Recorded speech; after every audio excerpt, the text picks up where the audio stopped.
มาแล้วมานไก่ป่ามาแล้วมวยมันมาไก่ป่าได้มาเขาเกิบผู้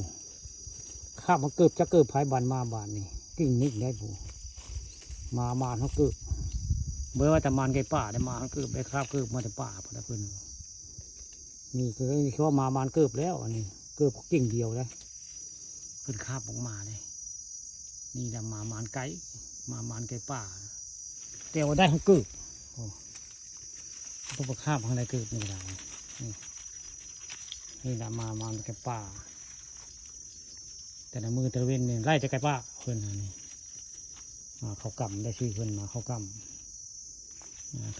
มันคุกซากแล้วอะไรมันไก่นะมันไก่เจ้าว่าบ่ไหวมันกินไก่ร้านในเพื่อนในซานเลยเอามาให้บุคคาเนาะบุคคาเรื่องมาเลี้ยงโทษชายทอนชีวิตเพื่อนได้เขาว่าหมูอยู่บ่ได้แล้วว่าฉันเขาว่าอาจจะได้มันไก่เลือกมาให้บุคคานะมันไก่ให้มาเขากำเลยมานี่มันไล่ไก่ป่าจะข้างไล่อีกบาทนี่ไก่ป่ามันไปสร้างบินไก่ป่าทางโน้นทางใหญ่ล่าจะได้แบบมาถึกทางเลยมาเขากำบุคคานี่มาไล่ไก่ป่าจนบ่มีตัวห้องตัวขันเสียงห้องไว้พันไล่มาพันดุมาหันหมานไก่ป่านี่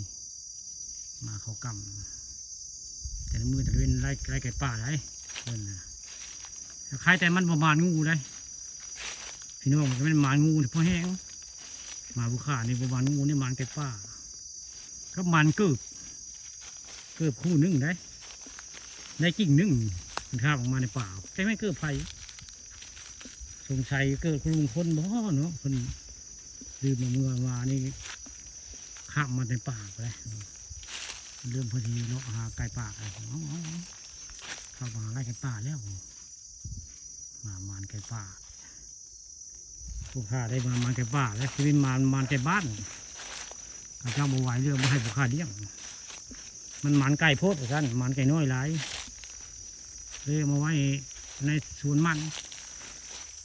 นกระตามันให้มันไก่ป่าเนาะมันไก่ป่าบ้านนี่มันไก่ป่ายังมาพอมันทุกเกิดกิ่งนึงเพิ่งข้ามมานึกว่าข้าบไก่มาเบิ่งแล้วผมไม่ได้ไก่พี่น้องก็เป็นเกิดกิ่งนึงสีดำเนาะนี่แหละสวนมันเพิ่งข้ามมาสวนมันมื่อนี้มาคอยเบิ่งมันไก่ป่ายังบ่ได้ยังข้าบพี่อยู่ก็ยังชอบหาไก่ป่าอยู่แล้วผมมันไก่ป่ามันนี่ก็ยังบริษัทปัญญาปุ๋ยก็ยังบริช่วยปุ๋ยนี่ก็ได้ถ้าจะปลูกมันเดือน5ได้อันนี้ปลูกเติมกันเดือน5พุ่นละคักแท้ๆมันก็ได้ยังบริษัทอยู่หญ้ายังใส่ปุ๋ยเลยอยู่พุ่งเดียวนี่มันเดือน5คักพุ่งเดียวคอยให้เขาสวนมาเบิ่งมันไก่อันนี้ข้ามมามันเกิบนึกว่าไก่มันเป็นได้ไก่นะเป็นเกิ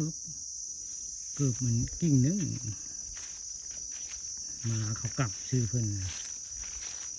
ข้าเจ้าขอเล่าเลี้ยงบัวไว้แล้วมาให้บุคคาเลี้ยงมันไก่มันไก่บ้านนี่บุคคาว่าไปไว้ในสวนบุคคาพอแล้วไก่ป่าบูดเลยให้มันไก่ป่าพ่อจะได้กินไก่ป่านำ